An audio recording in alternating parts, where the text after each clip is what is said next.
मेरे भाई बहनों, जब कोई भी जीव मान लीजिए इनके चक्कर से, इनके फंदे से निकल करके आगे बढ़ता है, तब वह प्रकाश भगवान आगे खड़े हो करके और कहते हैं कि देखो तुमको ये मानव का शरीर मिला है, जाओ मैं तुमको पूरी छूट दे रहा हूँ, जो तुमको करना है अच्छा करो या बुरा करो, कर्म करने का अधिकार तुमको है। कर्म बुला करके कर्म फांस में हमको बंधन में डाल दिया। प्रेमी भाई बहनों, आजादी दे दी गई और जब ये जीवात्मा आजादी पाई तो अच्छा भी करने लगी, बुरा भी करने लगी।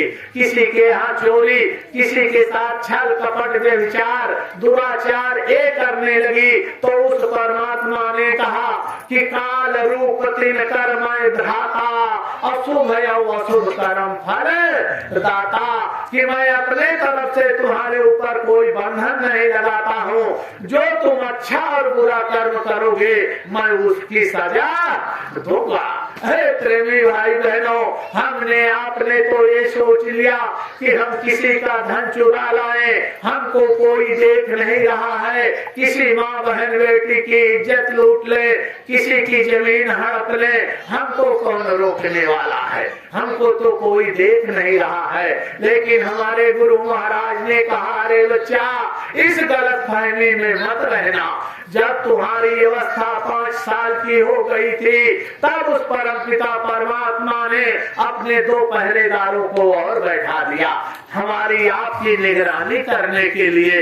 एक को कहा कि देखो इसके शरीर में बैठ करके दाहिने अंग में तुम इससे कुछ बोलना नहीं, जो ये कर्म करें उनको एक रजिस्टर दे दिया गया, कहा लिखते रहना, अच्छा करें उसको लिख लेना, बुरा करें उसको लिख लेना, लेकिन इनसे कहना कुछ नहीं। और एक को आदेश दे दिया कि हो सकता है कि अगर लिखा पढ़ी को ये झूठी मान ले कि कहाँ गवाह दिखाओ, हम कहाँ ऐसा किया है, वो तो झूठा ले लिख लिया होगा।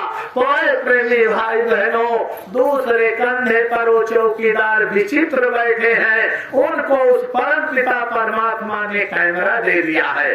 कहा कि जब तक इनके श्वासों की पूंजी है इस शरीर में, तब तक तुम अपना कैमरा इनके ऊपर बराबर लगा करके रखना, और वो विचित्र हमारे ऊपर बैठ करके जो हम अच्छे बुरे कर्म कर रहे हैं वो सब लिखते चले जा रहे हैं। गुप्त प्रकट अपराध जो करत जीव जग माहि, और सो सब लिख लिख धरत है, और तन क्यों चूकत नाय।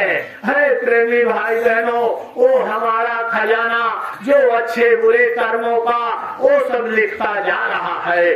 और जब तक ये श्वासों की पूंजी है, और जिस दिन ये श्वासों की पूंजी इस मानव शरीर से निकल करके जाएगी, हो जब परलोक में तेरा हिसाब, कैसे मुकरोगे बता दो ऐ जनाब। जब वही तेरी निकाली जाएगी तो बिन मुहूर्त के उठा ली जाएगी। यहाँ तो हम कर सकते हैं प्रेमी भाई बहनों, लेकिन उस दरबार से हमारी झूठी गवाही चलने वाली नहीं है। यहाँ पर अगर हम अपने तहसील से मुकदमा हार भी गए तो चले जाएंगे जिला की कचहरी में, वहाँ पर दायर कर देंगे, फिर हाई कोर्ट इलाहाबाद चले जाएंगे, फिर सुप्रीम कोर्ट चले जाएंगे। लेकिन प्रेमी भाई बहनों, उस अदालत में कोई बहाना चलने वाला नहीं है। यहाँ से जीवात्मा निकल करके तुम्हारा हिसाब कर लिया जाएगा। तो इसलिए हमारे गुरु महाराज ने बताया कि अरे बच्चा, ये मानव का शरीर बेशकीमती तुमको मिला है, इसमें रह करके तुम अपनी जीवात्मा का कल्याण करा सकते हो। तो हमारे हुजूर महाराज ने वो पैगाम संदेश दिया है कि आओ वे गाँव वालों, सतगुरु बुला रहे हैं, और देने तुम्हें बरकत, मथुरा बुला रहे हैं। हुजूर महाराज ने अपना संदेशा लेकर के आप लोगों के बीच में भेजा, और 24 मार्च से लेकर के 26 मार्च तक हुजूर महाराज जी वो मुल्क दौलत को लुटाएंगे। आप सब लोग सादर आमंत्रित है।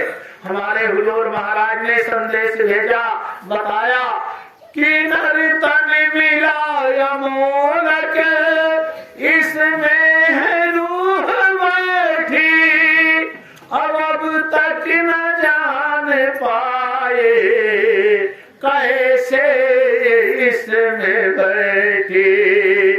अरे सब भेद को बताने तुमको बुला रहे हैं। ये मानव का शरीर बेशकीमती हमको आपको मिला। हमने रामायण में भी पढ़ा, लेकिन आज तक न जान पाए कि वो जीवात्मा कहाँ पर है। अरे प्रेमी भाई बहनों, इस शरीर की कीमत कब तक है? माँ बाप, पति पत्नी, नातेदार, रिश्तेदार इस शरीर की कीमत कब तक करेंगे? जब तक इसमें जब वो चेतन जीवात्मा बैठी है। और जिस दिन वो जीवात्मा निकल जाएगी तो ये मिट्टी हो जाएगी। इसको मोहब्बत प्यार करने वाला कोई नहीं मिलेगा। समाज की दिखावटी, गांव बिरादरी की दिखावटी में तुरंत हमको आपको थोड़ा बहुत रो करके स्वार्थ का सब कोई सगा, सारा ही जग जान और बिन स्वार्थ आदर करे और सोई संत सुजान, वो निकाल करके घर से बाहर कर देंगे। प्रेमी भाई बहनों, इसलिए हमारे गुरु महाराज ने कहा, अरे बच्चों समझ जाओ, जब जो उस परम पिता परमात्मा ने तुमको श्वासों की पूंजी दी है, उस पूंजी के रहते अपना काम बना लो और किसी संत महापुरुष की खोज करके अपने जीवात्मा का कल्याण करा लो। तुमने भटक भटक कर दर दर प्रभु को ढूंढा और वो पास है तुम्हारे अंदर, कभी ना ढूंढा।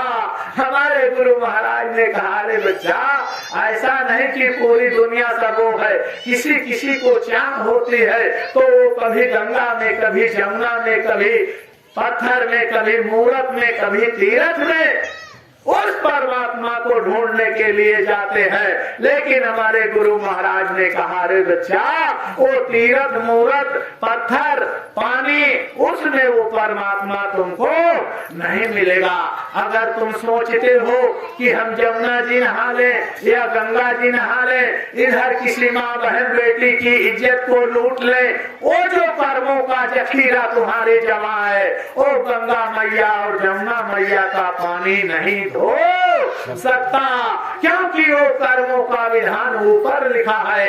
इस शरीर की गंदगी को तो ये साफ कर सकते हैं प्रेमी भाई बहनों, लेकिन गंगा मैया और जमुना मैया का पानी तुम्हारे बुरे कर्म जहाँ पर जमा है वहाँ पर नहीं पहुँच सकता। वहाँ पर कौन पहुँचेगा? सत्संगत जल जो कोई पावे तो मैं लाई सब तक तक जावे। इसी के लिए संत महात्मा आते हैं, नाम की अमोलक दौलत देते हैं और कहते हैं कि कर्मों का मल साफ कर्म को गुरु ने साबुन दान दिया और नाम दान साबुन को पाकर अब तुमने नहीं लीजिए काम किया। उस नाम की अमोलक दौलत को दे करके, ऐ प्रेमी भाई बहनों, जैसे हमारे ये कपड़े गंदे होते हैं तो हम इनको उतार करके निरमा साबुन डाल करके और इसकी अच्छी प्रकार से धुलाई कर देते हैं। तो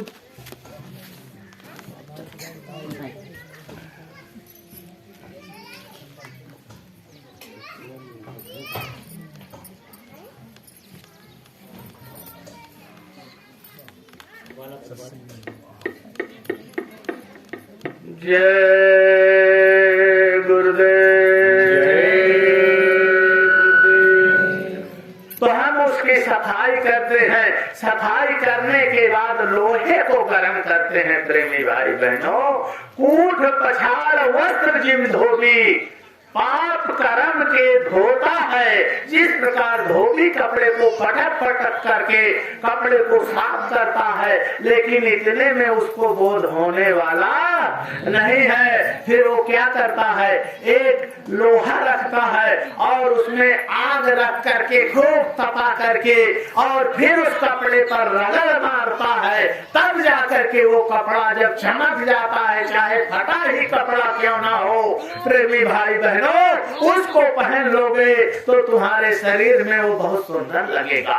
और यदि वही कपड़े को गंदा कपड़ा अगर पहन करके रखा है तो समाज के सामने तुमको जाने में अगर कोई रिश्तेदार भी आ गया अगर, तो ये होगा कि कपड़ा गंदा है, उनके सामने हम नहीं जाएंगे। तो जरा विचार करो कि इस जीवात्मा के ऊपर कितने युगों युगों का कर्ज जमा है, उस कपड़े को कैसे हम जाकर के उस मालिक के दरबार में हाजिर होंगे। इसीलिए संतों महात्माओं ने कर्मों का मल साफ कर्म को गुरु ने साबुन दान दिया और नाम दान साबुन को पाकर और हमने नहीं निजे काम किया, हम इधर उधर में भटकते रह गए। प्रेमी भाई बहनों, बात छूट जाएगी, फिर वहीं पर आ जाइए कि जैसे हम गंगा जमुना पीपर पाखर की पूजा करके उस भगवान को प्राप्त करना चाहते हैं, लेकिन उधर कहते हैं कि कस्तूरी कुंडल बसाए अमृत ढूंढे बनवाही, और वैसे घट घट राम है और दुनिया देखते नाए, हम इधर उधर भटक रहे हैं। आए प्रेमी भाई बहनों, अगर ये तुम सोच लो कि हम 1 घंटा पीपर की मालिश करेंगे, 1 घंटा पाखड़ की मालिश करेंगे, 1 घंटा पत्थर की मालिश करेंगे, तो हमारे गुरु महाराज ने कहा, अरे बच्चा 1 घंटा नहीं, तुम 100 जन्म तक ऐसी पूजा करते रहो, लेकिन तुमको भगवान राम के दर्शन होने वाले नहीं हैं। हमारे गुरु महाराज ने कहा, अरे बच्चा, जब तुम अपने घर में बैठे हुए अपने बूढ़े माँ बाप की सेवा करोगे, हरे घर के देवपाला लाए और बाहर के पूजा मांगे, हमारे बूढ़े माँ बाप घर में करा रहे हैं, उनको पीड़ा हो रही है, जिस माँ ने अपने खून से हमको आपको सींच करके पाला, जिसने अपने शरीर से दूध पिला करके हमको इतना बड़ा किया, आज उसको कष्ट है तो हम मंदिरों में जा रहे हैं और जाकर के पाखड़ पीपर और पत्थर के पैर दबा रहे हैं। हमारे गुरु महाराज ने कहा, बच्चा, अगर वही समय तुम अपने बूढ़े माँ बाप की सेवा में लगा दिए होते तो तुम्हारा सारा काम बन जाता। और तुमने क्या किया, मंदिरों में घंटी बजाने के लिए चल दिए। बूढ़े माँ बाप पराह रहे हैं कि बच्चा हमको तकलीफ है, अरे नहीं मालिश कर सकते हो तो डॉक्टर को बुला करके उसका इलाज करा दो। विचार करो प्रेमी भाई बहनों, अगर तुम्हारी एक आवाज रोने की निकल जाती थी तो माँ भोजन नहीं करती थी। गुरु महाराज ने बताया कि वो भोजन को छोड़ करके और तुमको उठा करके तुम्हारी मुसीबत पे बेचैन हो जाती थी। आज वो माँ कराह रही है और तुमसे फरियाद कर रही है और तुम उनकी सुनाई नहीं कर रहे हो, मंदिरों में घंटी बजा रहे हो, तो ऐसे घंटी 10 जन्म तक बजाते रह जाओगे और भगवान के दर्शन होने वाले नहीं है। भगवान के दर्शन तब होंगे प्रेमी भाई बहनों, जब अपने बूढ़े माँ बाप, अपने बूढ़े सास ससुर की हम सेवा करेंगे। हमारी बहनें बहुत लड़ाई लड़ा करती हैं, जैसे कुश्ती दंगल में लड़ी जाती है अपने बूढ़े सास ससुर से। माताएं बहनें ये कहने लगती है कि अरे तुमने हमको क्या दे दिया, अरे बहनों वो मोहलत दौलत दी है जिसके खातिर आज तुम्हारी यहाँ पर कदर है, जिनके ऊपर तुम अभिमान घमंड कर रही हो, जिनको अपना कर कह रही हो, वो उन्हीं की कोख से निकल करके और तुमको प्राप्त हुआ है। अगर वो ना रहे तो तुम्हारी कीमत इस संसार में कुछ नहीं है, तुम क्या कहलाओगी। अगर वो मोहलत दौलत नहीं रहेगी, तुम्हारा पति नहीं रहेगा, तो संसार तुमको क्या कहेगा, राण। और राण का कोई श्रृंगार नहीं होता। तो दौलत को और तुम्हारे सास और ससुर ने तुमको वो हीरा दिया है, अपने कलेजे के टुकड़े को दिया है माताओं बहनों। इसलिए सबसे दिल की प्रार्थना है कि आप चाहे 1000 बार मथुरा चले जाओ, लेकिन जब तक अपने बूढ़े माँ बाप की, अपने सास ससुर की सेवा नहीं करोगे, वो खुश नहीं होंगे, तो तुमको भगवान मिलने वाला नहीं है। इसलिए प्रथम गुरु है विधवा माता, और जो है रक्त बीज के दाता। अगर वो ना हुए होते तो आज इस संसार में हम ना हुए होते। तो सबसे बड़े गुरु वही है, उनकी पूजा करो, और जब उनकी सेवा तुम कर दोगे तो वो खुश हो जाएंगे, तुमको आशीर्वाद दे देंगे। उन्हीं के आशीर्वाद से तुमको संत महापुरुष मिल जाएंगे, और वो नाम की अमोलक दौलत दे देंगे, जिसके द्वारा तुम्हारी जीवात्मा का कल्याण हो जाए। है प्रेमी भाई बहनों माताओं, विचार करो, एक माँ ने 4-4, 5-5 बच्चों को संभाल लिया, उस कोई गिला शिकवा नहीं किया कभी पर। और जब माँ की बारी आई, हम लोगों ने क्या किया, पहले तो उनके बनाए हुए मकान को बांट डाला, फिर उनकी जमीन जो थी उसको हमने 2 टुकड़े कर डाले। 4 बच्चे हैं तो 4 टुकड़े कर डाले, और जब इतने पर भी संतोष नहीं हुआ तो हमने माँ बाप को बांट डाला। अरे प्रेमी भाई बहनों, आज 4-4 बच्चे हैं, बूढ़े माँ बाप नहीं समझ रहे हैं। हमारी बहनें कहती हैं कि 8 रोज तुम खिलाओ, और 8 रोज के बाद मैं भोजन दूंगी, और फिर इसके बाद 8 दिन उनके साथ रहेंगे। ये हमने बांट डाला।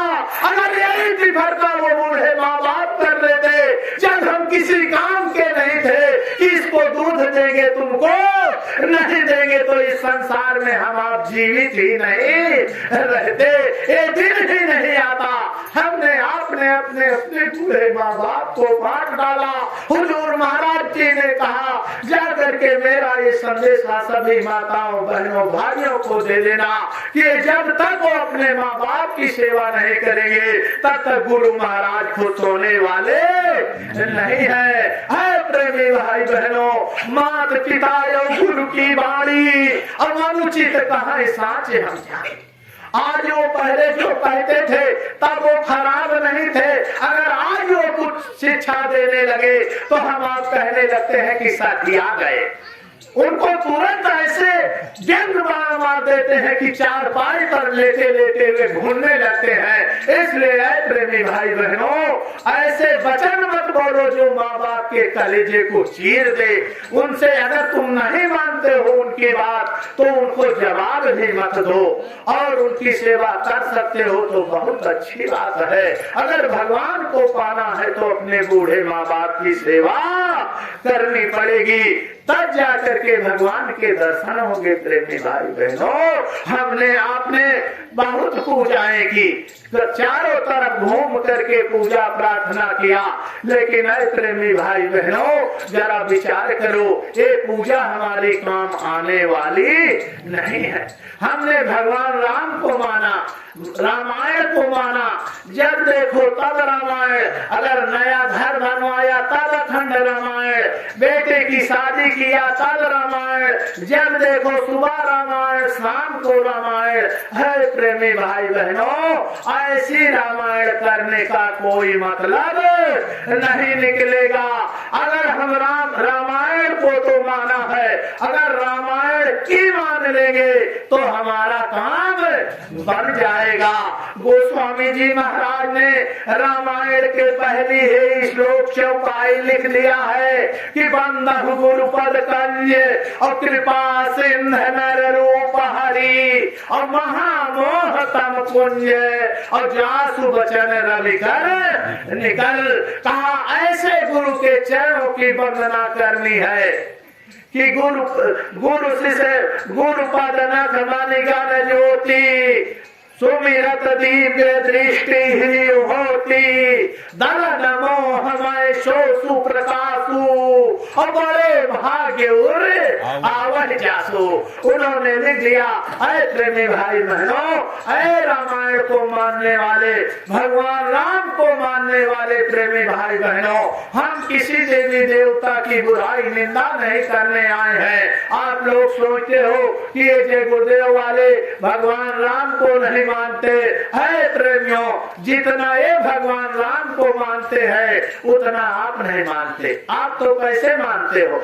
आपने जो अभी 10-20 साल पहले ये हमारे चलचित्रों में हीरो हीरोइन कोई राम कोई सीता कोई लक्ष्मण बन करके और ये नाटक किया और उन्हीं की तस्वीरों को अपने घर में ला करके लगा दिया और अगरबत्ती सुलगा करके उन्हीं को राम मान करके पूजा करने लगे।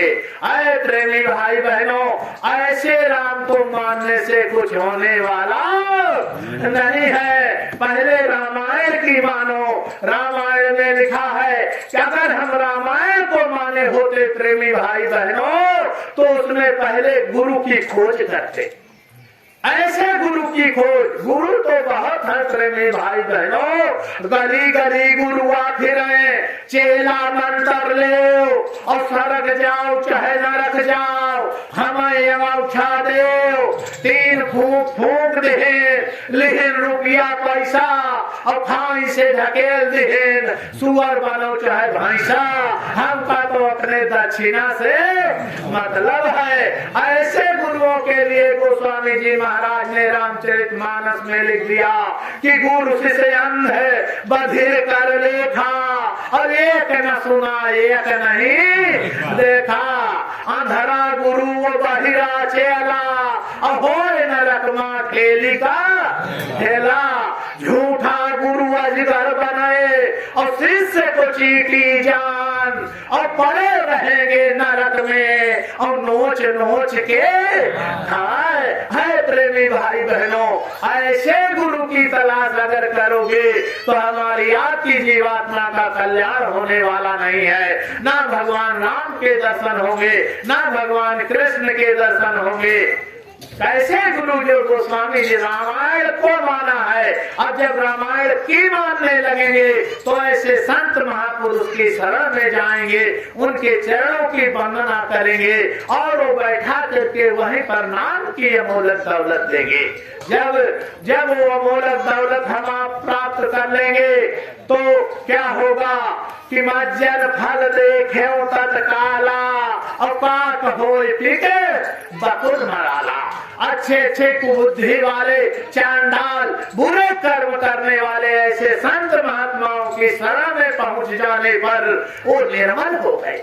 हरे इसका प्रमाण है, ऐसे मुझवानी नहीं। अपने गुरु महाराज के पास रहने वाले पहले वो राइफल बंदूकों पर सोते थे और जब गुरु महाराज के शरण में पहुंचे, जिन हाथों में उनके कारतूस घोड़ा टाइगर दबता था उसमें माला फिरने लगे।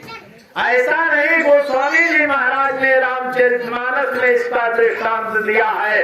हम लोग तो पढ़ लेते हैं रामायण, लेकिन उस पर कभी विचार नहीं करते और विचार करने की हमारे आपके बुद्धि ही कहाँ है।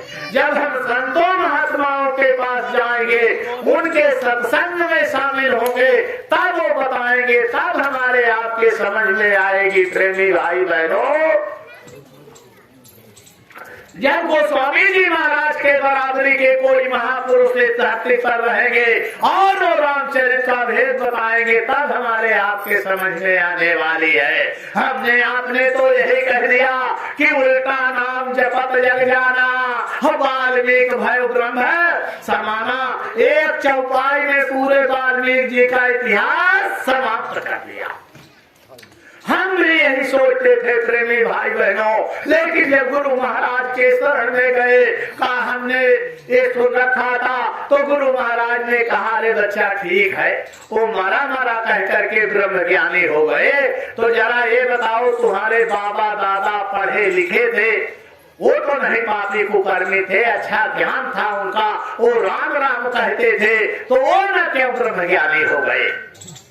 स्वामी जी महाराज ने सुनाते हुए कहा, अरे बच्चा, वो मरा मरा कह करके ब्रह्मज्ञानी नहीं हुए। उन्होंने कहा, ये वाल्मीकि के बचपन का नाम था रत्नाकर, इनका काम था चोरी डकैती करना, लूट झपट करना। जंगलों में बैठे रहते थे। इस श्रावस्ती जिले में सीता द्वार एक जंगल है, आज वहाँ पर उनका आश्रम बना हुआ है। वो चोरी डकैती का काम करते थे। एक दिन अचानक ऐसा हुआ, अरे प्रेमी भाई बहनों, गुरु महाराज ने बताया कि सुबह से शाम हो गई और रत्नाकर को कोई नहीं मिला। तो वो बैठ करके विचार करने लगा, देखो चाहे अच्छा काम चोर भी होगा, अगर चोरी करने जाएगा तो अपने भगवान को कि है भगवान 1 किलो लड्डू चढ़ाओ, हमारा काम सफल हो जाए। तो उसी प्रकार रत्नाकर भी कहा कि हे प्रभु, सुबह से शाम हो गई, कोई मुझे मिला नहीं। तो इतने में क्या देखता है कि 7 महात्मा उधर से चले आ रहे। अब जब 7 महात्माओं को देखा तो उसके मोछे खिल गई। उन्हें देख धावा हर्षाई और बोला वचन मुनि से जाई। जब उनको देखा तो अपना कुदाल खरपा लेकर के और भाग करके सप्त ऋषियों की तरफ गया और कहा कि पोथी पत्रा देव उतारी और नहीं मैं डरी हूँ जान से मारी। कहा जो कुछ तुम उसमें आधारी का जमाना था प्रेमी भाई बहनों, और कहा जो कुछ तुम्हारे पास माल पानी है उसको निकाल करके बाहर कर दो, नहीं अभी तुम्हारी जान की खैर नहीं है। जब महात्माओं ने देखा कि आज तो बड़े दुष्ट से पाला पड़ गया तो दुष्ट जान बोले मुनि ज्ञानी और सुन सन हम पूछत एक बानी। जब महात्माओं ने कहा कि अब ये दुष्ट से कैसे छुटकारा होगा तो उसको बुला करके रत्नाकर को और कहा देखो हम एक चीज तुमसे पूछने जा रहे हैं। कहा जीव बधे कर पाप जो होई अब इन कर को साथी है नहीं। कहा जो तू जीव हत्या करके लाता है इसको क्या कहता है? अरे कहा मैं अपने माता पिता को खिलाता हूँ, अपने पत्नी बच्चे परिवार को खिलाता हूँ, और कहा जो इसमें पाप होगा वो उसके हजारों है। कहा मैंने तो कभी पूछा नहीं। तो कहा जा घर जाई पूछ के आओ और तब हमारा तुम मार छिनाओ। कहा जाओ अच्छा पूछ करके अपने घर में आओ और तब हमारे माल को तुम छिना लेना। है प्रेमी भाई बहनों, रत्नाकर ने कहा दिन भर हम दूसरों को शिक्षा देते रहते हैं और तुम 7 माह आकर के मुझको शिक्षा दे रहे हो। मैं उधर पूछने चला जाऊं और इधर तुम भाग जाओ। लेकिन है प्रेमी भाई बहनों, संत महात्मा कभी किसी को धोखा नहीं देते हैं। संत वचन पलटे नहीं और पलट जाए ब्रह्मांड पलट सकता है, लेकिन संत महात्मा जो वचन दे देंगे वो मिथ्या जाने वाली नहीं है। तब उसी समय सप्त ऋषियों ने कहा ठीक है, अगर तुम्हारे अंदर शंका है तो हमको पेड़ में बांध दो और बांध करके अपने घर जाओ। अरे प्रेमी भाई बहनों, 7 महात्माओं को रत्नाकर ने पेड़ में बांध करके अपने घर गया और घर जा करके अपने माता पिता से पूछा कि हे माता जी, हे पिताजी, मैं जो पाप कर्म करके लाता हूँ कमा करके तुमको खिलाता पिलाता हूँ, जो इसमें से पाप कर्म बनेगा उसके भागीदार तुम भी होगे कि नहीं? अरे प्रेमी भाई बहनों, माता पिता दोनों जवाब दे दिया। माता ने कहा 9 महीना अपने पेट के अंदर तुम्हारा भार उठाया, जब किसी काम के नहीं रहे तुमको खिलाया पिलाया। पिता ने कहा जब कुछ हुए तुमको पढ़ाया लिखाया और तुम्हारी शादी किया, ब्याह किया, घर बनवाया, द्वार बनवाया। किस लिए? कि जब हमारी ये शरीर किसी काम की नहीं रहेगी तब तुम भी हमारा बदला दे देना। तो काहे का तुम कैसे लाते हो कैसे नहीं लाते हो, चाहे चोरी करके लाओ चाहे डकैती करके लाओ, हम इसके पाप के भागी नहीं बनेंगे। अरे प्रेमी भाई बहनों, रत्नाकर का माथा ठनका और सीधा अपने पत्नी के पास जाता है और पत्नी से कहता है कि हे अर्धांगिनी, तुम तो मेरे आधे की हकदार हो, जो मैं ये पाप कर्म करने के लिए लाता हूँ। मेरे माता पिता ने तो जवाब दे दिया, अब तुम्हारी क्या राय है? तब उनकी पत्नी ने कहा, हे पतिदेव, जब मुझे लेने के लिए मेरे पिता के दरबार में तुम फौज फाटे के साथ गए थे और उसी समाज के सामने तुमने वादा किया था कि इसके खाने की, कपड़े की, ये सब जिम्मेदारियां, इसकी सुरक्षा की मेरी है, तो अब आप कैसे करते हो, कैसे नहीं करते हो? हमसे इससे मतलब नहीं है, हम इसके जिम्मेदार नहीं है। प्रेमी भाई बहनों, रत्नाकर का माथा वहीं पर ठनका और सीधे भाग करके संतों के शरण में जाकर के उनके बंधन को खोल करके उनके चरणों में गिर करके और अपने गुनाहों की माफी मांगने लगा। कहा कि ये जो कर्म किए, भूल जो हुई सो हुई, सहे जो कष्ट सहे, भूल जो हुई सो हुई, दयालु आखिरी दावा यही हमारा है और हमें भी तारो जो लाखों को तुमने तारा है। कहा रमा के भार बेशुमार हो गए भगवान, कि जिससे थक गया, लाचार हो गया भगवान, और न तोड़ो कर्म के बंधन तो कुछ रहम कर दो, और न घटाओ भार तो थोड़ा सा वजन कम कर दो। कहा माफ करने के काबिल नहीं हो, इतना बड़ा गुनाह इतने दिनों में मैं कर डाला हूँ, लेकिन आपकी शरण में आया।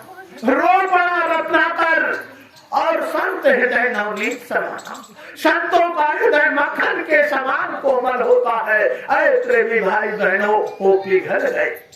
कहा ठीक है, कहा गुरुवर, मैं तो यही समझता था कि समझ रहा था कि ये संसार हमारा होगा, पुत्र मित्र परिवार हमारा होगा, और नहीं था ध्यान की जब काल प्राण लेता है और गैर तो गैर तन भी न साथ देता है।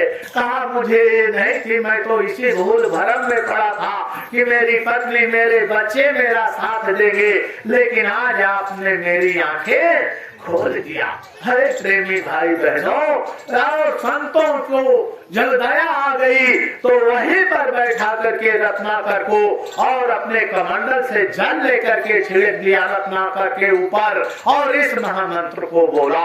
कहा राम नामम महामंत्रम निश्चिंतम नितभाषणम ब्रह्म हत्या मोक्षयामि अपरकातम कृतो विभो। हमारे गुरु महाराज ने बताया कि अरे बच्चा, जब छिड़क करके इस महामंत्र को पढ़ा तो रत्नाकर उसके सारे दुर्गुण दूर हो गए और वहीं पर बैठा करके प्रेमी भाई बहनों वो नाम की अमोलक दौलत को दे दी, जिसके द्वारा कि वाल्मीकि भयो ब्रह्म समाना। तब जाकर के उस नाम को जब दिया तो जब ही नाम हृदय पड़ो भयो पाप करनाश, और जिम चिनगारी आग में और जरी पुरानी घास। जिस प्रकार से कूड़े का ढेर हम आप लोग इकट्ठा कर लेते हैं और उसमें माचिस लगा करके जला देते हैं, वो जल करके खाक हो जाता है, उसी प्रकार से रत्नाकर के ऊपर संतों ने जब नाम की अमोलक दौलत को दिया, उनके सारे दुर्गुण दूर हो गए। और आगे चल करके प्रेमी भाई बहनों, भगवान राम के आने के पहले रामचरितमानस की रचना कर दिया। और जब भगवान राम धराधाम पर आए, जो काम भगवान राम नहीं कर सके, उस काम को रत्नाकर जैसा डाकू संतों के सानिध्य में जाने से कर दिखाया। अब आप लोगों के अंदर ये विचार उठने लगा होगा कि भगवान राम ने कौन सा नहीं कर डाला और रत्नाकर ने कर डाला। है प्रेमी भाई बहनों, जिस वक्त भगवान राम लंका का युद्ध जीत करके जगत जननी माँ सीता की अग्नि परीक्षा लिया, लेकिन अपनी मर्यादा, लोक मर्यादा के कारण माँ सीता को अपने राजमहल से बाहर कर दिया। किस अवस्था में? जब वो गर्भावस्था में थी, उस वक्त भगवान राम ने लोकलाज को आड़े ला करके माँ सीता को जंगल में भेज दिया। माँ सीता की रक्षा नहीं कर सके और उस काम को रत्नाकर जैसा डाकू ब्रह्म ऋषि जा करके जंगल वाल्मीकि के आश्रम में सीता मैया रह करके और लव और कुश को जन्म दिया। वो काम भगवान राम नहीं कर सके। और एक डाकू जब संतों की शरण में गया तो उस काम को करके दिखा दिया।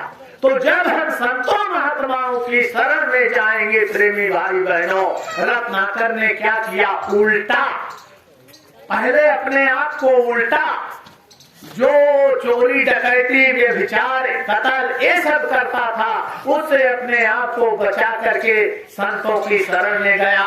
जो उल्टा नाम, जो संतों ने नाम की अमोलक दौलत दिया, उस नाम का जाप, उल्टा नाम जपत, उसका जाप किया। जैसे हमारे हुजूर महाराज जी और गुरु महाराज ने हमको आपको सुमिरन करने के लिए बताया। और जब उनके रत्नाकर के गुरु ने दिया तो उसका जाप किया। तब वही वाल्मीकि भयो ग्रंथ समाना, तब वो जाकर के ब्रह्म ज्ञानी हुए हैं। प्रेमी भाई बहनों, कोई मारा मारा कह करके वाल्मीकि ब्रह्म ज्ञानी नहीं हुए हैं। इसलिए प्रेमी भाई बहनों, कोई भी जीवात्मा उनकी शरण में संतों के पहुंच जाएगी, उनके अपने गुनाहों की माफी मांग ले। हमारे गुरु महाराज ने बताया कि वो मंदिर में वो गुनाहों का देवता बैठा हुआ है, वो जीता जागता देवता तुम्हारे गुनाहों को माफ कर देगा। और कब? जब आज के बाद हम गुनाह करने का वादा कर लेंगे कि अब गुनाह नहीं करेंगे। प्रेमी भाई बहनों, इसलिए सबसे विनती प्रार्थना है कि आप सब लोग एक कीजिए। आप लोग ये सोचते हो कि रामायण करके भगवान राम को हम प्राप्त कर लेंगे। अरे प्रेमी भाई बहनों, राम को तो बहुत माना। देखो अयोध्या में हमारे भगवान राम का मंदिर बन करके तैयार हुआ, बहुत अच्छी बात है। अयोध्या में मंदिर नहीं बनेगा तो क्या पाकिस्तान में बनेगा? लेकिन प्रेमी भाई बहनों माताओं, ये मंदिर बना लेने से काम होने वाला नहीं है। भगवान राम के मंदिर को बना लेने से काम होने वाला नहीं है। भगवान राम के आदर्शों पर हमको आपको चलना पड़ेगा। भगवान राम ने जो कहा है उसका पालन करना पड़ेगा, तब जाकर के। नहीं तो मंदिर तो हमारे हर गांव में देखिए, जहाँ देखो तहाँ मंदिर, चारों तरफ मंदिर, वेद पुराण रामायण रात दिन रटी जा रही है, भगवान राम की पूजा रात दिन हो रही है, जन्मोत्सव खूब मनाया जा रहा है, विजयदशमी खूब डीजे के साथ मनाई जा रही है। उसमें भगवान राम का जन्मोत्सव मनाते हैं और कहते हैं कि लंदन से क्या मंगाएंगे और रात भर डीजे बजाएंगे और दिन भर राम राम, शाम को 250 राम। ऐसी भगवान राम की पूजा करने से कुछ होने वाला नहीं है। प्रेमी भाई बहनों, हमारे गुरु महाराज ने कहा कि जब राम की मानोगे, राम को तो तुमने मान लिया, मंदिर तो तुमने बनवा लिया, अरे आज क्या दुर्दशा है प्रेमी भाई बहनों। अरे मंदिर मस्जिद और गुरुद्वारे खड़े खड़े रो रहे बेचारे, वेद पुराण भागवत गीता इनकी बात कोई नहीं सुनता, माँ बहनों की लाज लुट रही, खड़े खड़े हम देख रहे, गंगा जमुना सरस्वती सब पापों से अकुलाए रही, आवाज जगत में धर्म की नैया कैसे डगमग डोल रही। क्या दुर्दशा है हमारे मंदिरों की, हमारे पूर्वजों ने जो बना करके रख दिया। तो इसलिए एक खाली पताका भगवान राम का घर में लगा देने से काम बनने वाला नहीं है। प्रेमी भाई बहनों, जब हम भगवान राम के आदर्शों पर चलेंगे, आज वेद पुराण भागवत गीता को कौन सुनने वाला? अभी नौटंकी होती तो 4 गांव का आदमी बिना बुलाए अपने आप आ जाता, बैठने की उनको बिस्तर भी देने की जरूरत नहीं, अपना कथरी उथली लेकर के आते और यहाँ पर चाहे जितनी ठंडी होती ओढ़ करके और बैठ करके रात भर नौटंकी देखते। लेकिन वेद पुराण भागवत गीता अब इनकी बात कोई नहीं सुनता। आज क्या दुर्दशा है हमारे धर्म की, तो केवल मंदिर बना लेने से काम होने वाला नहीं है प्रेमी भाई बहनों। जब हम आप भगवान राम की मानेंगे, भगवान राम ने क्या कहा है उस पर भी विचार करो।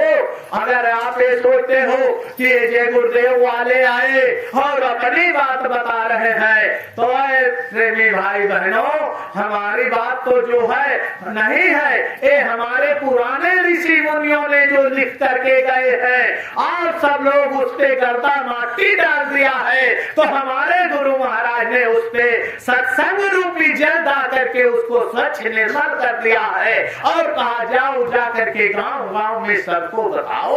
हम आपको जय गुरुदेव बनाने नहीं आए कि आप भी मथुरा चले चलो, जैकेट पहन लो, ये कर लो वो कर लो, कभी मत जाओ, तुम कभी भी मथुरा मत जाओ, लेकिन जो भगवान राम ने कहा है उनके आदर्शों पर चलो। ऐ भगवान राम के मानने वालों, भगवान कृष्ण के मानने वालों, ऐ देवी देवताओं को मानने वालों, आप सबसे हमारे गुरु महाराज की ये अपील है कि बाबा जी का कहना है, हमारे गुरु महाराज ने ये अपील किया है और इस पर हमारे हुजूर महाराज जी ने और नम्र होकर के क्या कहा था कि हाथ जोड़कर विनय हमारी हो जाए।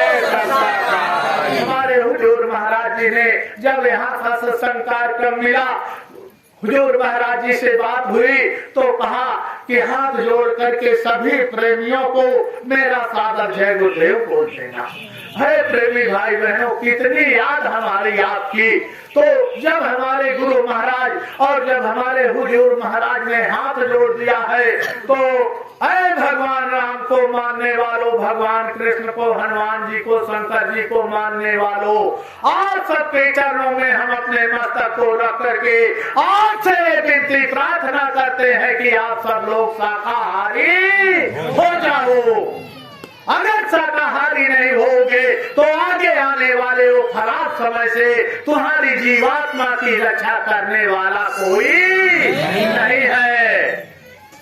आगे वो बीमारियां परेशानियां आ रही है जो कि दवाओं से ठीक होने वाली नहीं है। सब लोगों की एक दवाई हो जाओ भाई। अगर उन बीमारियों से लड़ना है तो शाकाहारी होना पड़ेगा। ये अपने हुजूर महाराज जी का ये फरमान है।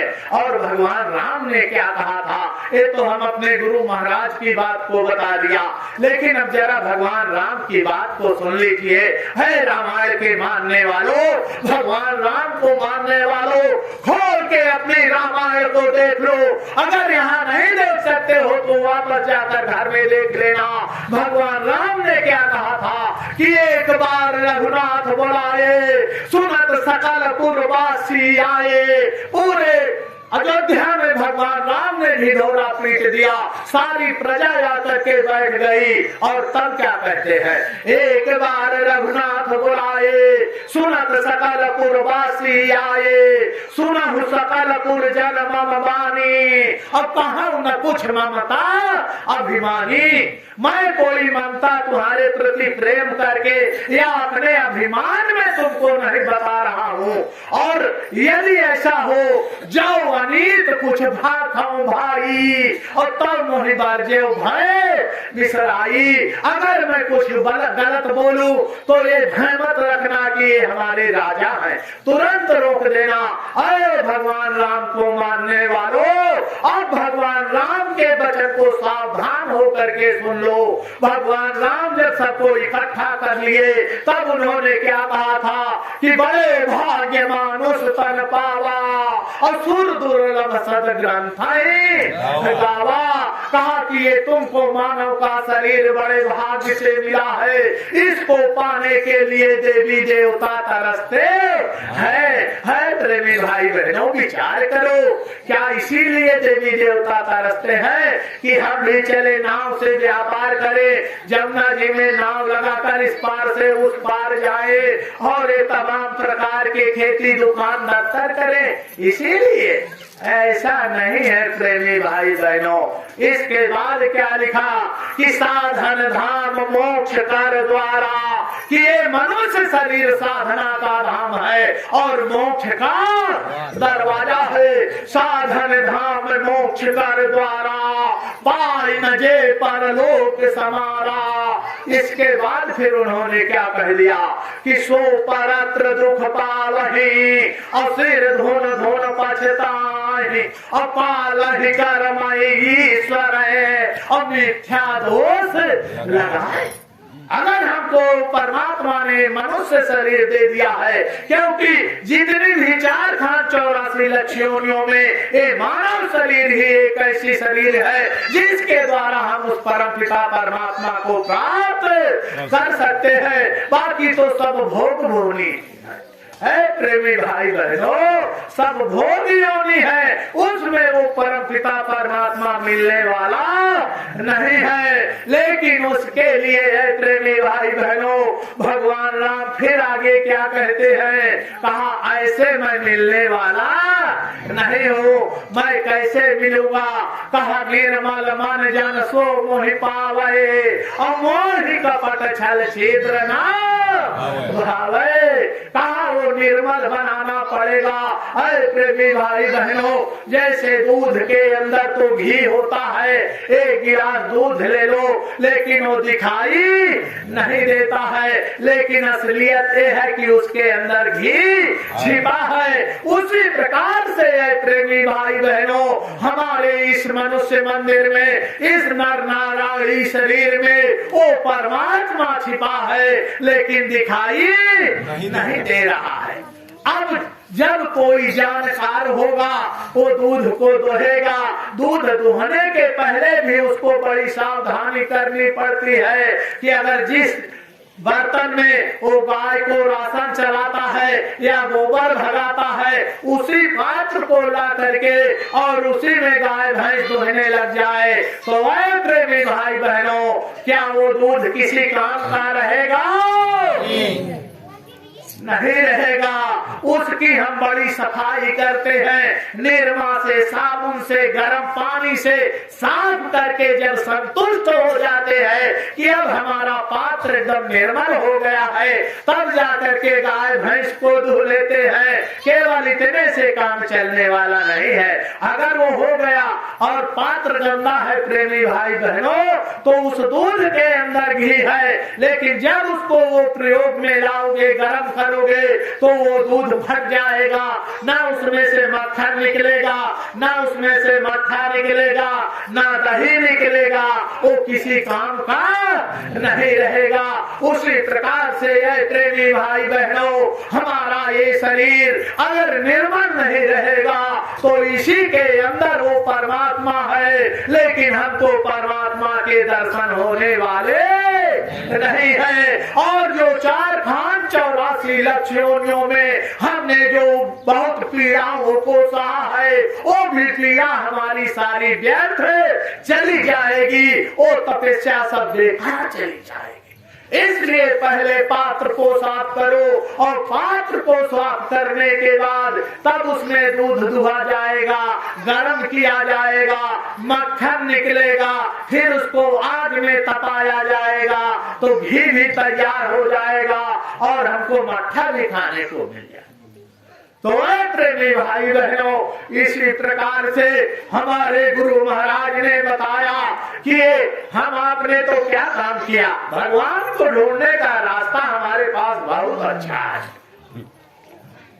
हम चारों तरफ बड़े अच्छे से ढूंढ लेते हैं। 1 किलो लड्डू ले लिया और गाना गाते हुए चल दिए कि जय गणेश जय गणेश जय गणेश देवा, माता जाकी पार्वती पिता महादेवा।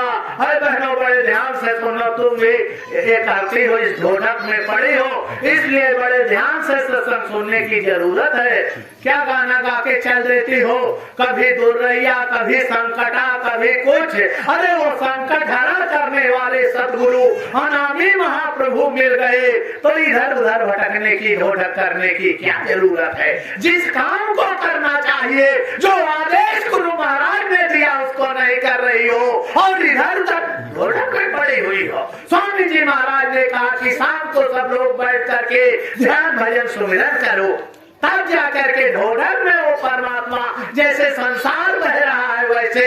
अरे भर चल दिए जय गणेश जय गणेश जय गणेश देवा, माता जाकी पार्वती पिता महादेवा, 5 चढ़े फूल चढ़े और चढ़े मेवा, लड्डुअन कर भोग लगे संत करे सेवा, बढ़िया ढोलक बजा बजा करके और गणेश जी को मनाने चल दिए। अरे माताओं बहनों, 10 जन्म तक अवतार ले लो, भगवान गणेश के न दर्शन होंगे और न उनको तुम खुश कर पाओगे। गुरु महाराज ने बताया कि अरे बच्चों, गणेश जी का जब हमको पता ही नहीं मालूम होगा, अगर जैसे यहाँ पर आए बताते बताते आपके चौराहे तक तो आ गए, अगर हमारी बहन न मिलती और हमारे अध्यक्ष जी का मोबाइल स्विच ऑफ था तो हम यहीं पर घूमते रहते, सत्संग स्थल पर नहीं पहुंच सकते थे। वो बहन मिली, उन्होंने कहा भैया चलो हम वहीं चलते हैं, तो हमको उनका सहारा, वो हमारी गुरु बन गई, हमको यहाँ तक लेकर के आने के लिए, रास्ता बताने के लिए तो हुई है और यहाँ तक लेकर के आई। आए प्रेमी भाई बहनों, इसी प्रकार से हमारे गुरु महाराज ने कहा, अरे बच्चा, ये शरीर चक्रों से संचालित है, इसमें 6 चक्र हैं। पहला गुदा चक्र, दूसरा लिंग चक्र, तीसरा नाभि चक्र, चौथा हृदय चक्र, 5वां कंठ चक्र और एक छठा चक्र। और इसमें 10 दरवाजे हैं, 2 कान के, 2 नाक के, 2 आंख के, 6 हो गए, 1 मुख, 7 दरवाजा ये हो गया और 2 मल और मूत्र के 9 दरवाजे ये हो गए। और हमारे गुरु महाराज ने बताया कि अरे बच्चा, जहाँ पर ये माताएं बिंदी लगाती है, भाई लोग टीका लगाते हैं, वहाँ पर चेतन जीवात्मा बैठी है, वहाँ पर 10वां दरवाजा है। अब हम गणेश जी को मनाने के लिए चल दिए और गणेश जी को जानते नहीं है। आज सुन लीजिए ध्यान से कि गुरु महाराज तक आप लोगों ने सुना नहीं होगा, माताओं बहनों, कि गणेश जी कहाँ पर रहते हैं, कौन देवता कहाँ पर, जब जानेंगे नहीं तो कैसे पहुँच पाएंगे।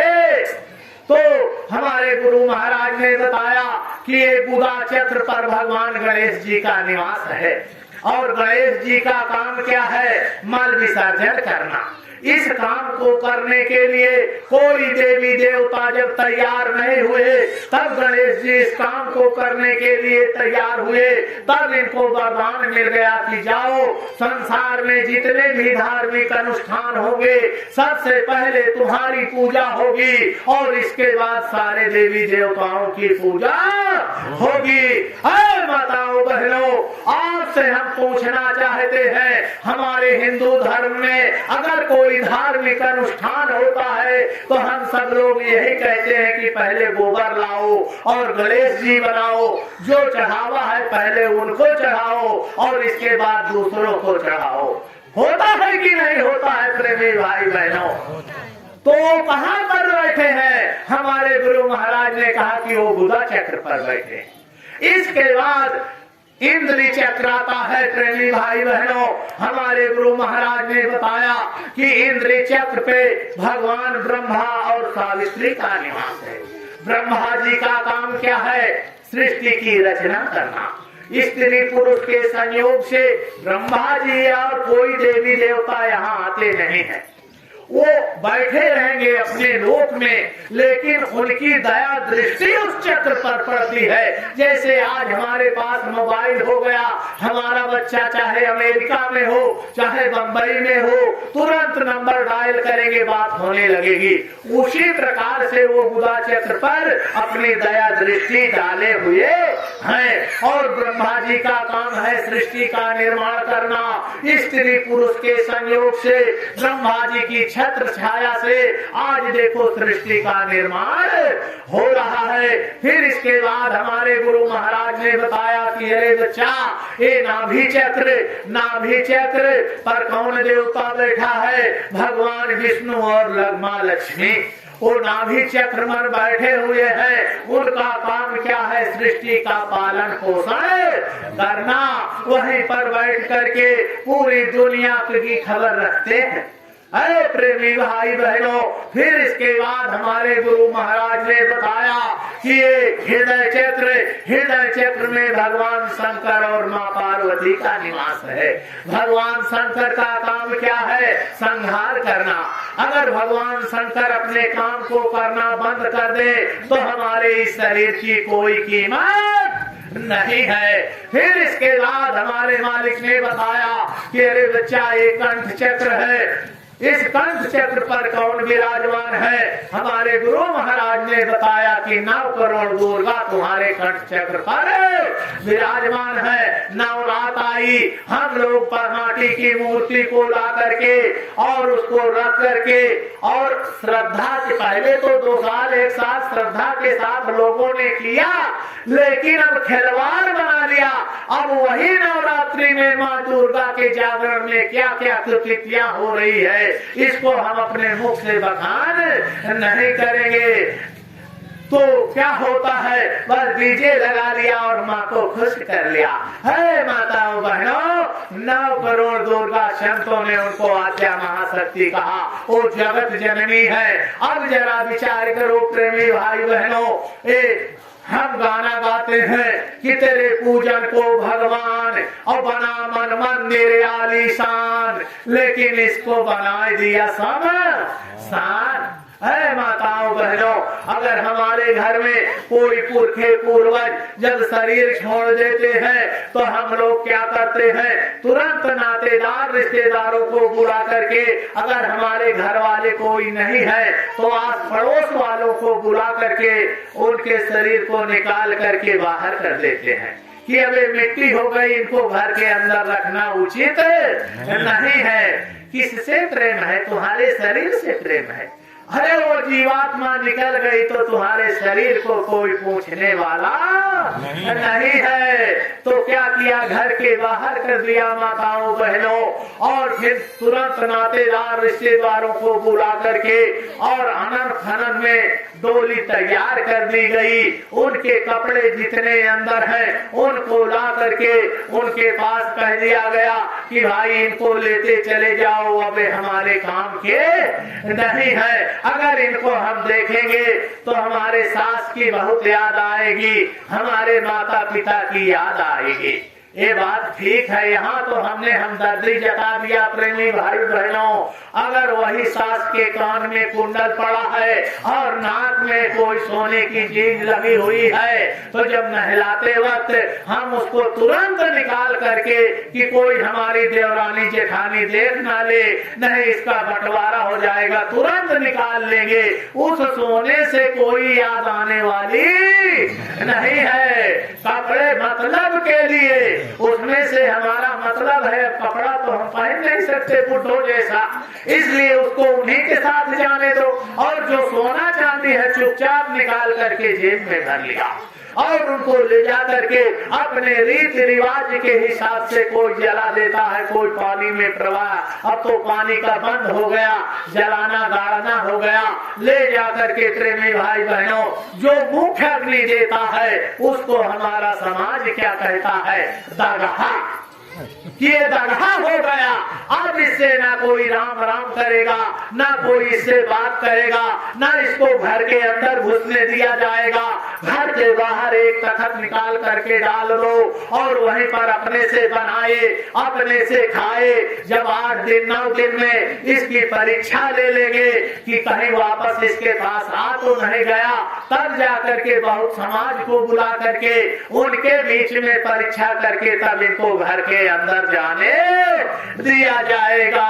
लेकिन विचार करो प्रेमी भाई बहनों, एक वो अपने घर का कि वो आग 5 तत्वों को 5 तत्वों में मिलाया है, लेकिन हम आप क्या कर रहे हैं? बाजार से मुर्दा खरीद करके लाते हैं, अपने घर में तल भूंज करके और उसको दफना देते हैं। मुर्दा कहाँ दफनाए जाते हैं? शमशान घाट में। तो हमने इस मनुष्य मंदिर को शमशान घाट बना दिया और मंदिरों में अगरबत्ती जला करके और गाना गाते हैं कि तेरे पूजन को भगवान और बना मन मान मेरे आलीशान। और ये गाना भी गा लेते हैं कि रोम रोम में बसे देवता और गीता ये बतलाती है। जरा विचार करो, वो मुर्दा को ला करके और इसके अंदर सारे देवी देवता हैं, उनको ला करके उन देवी देवताओं के ऊपर 5 बोतल शराब,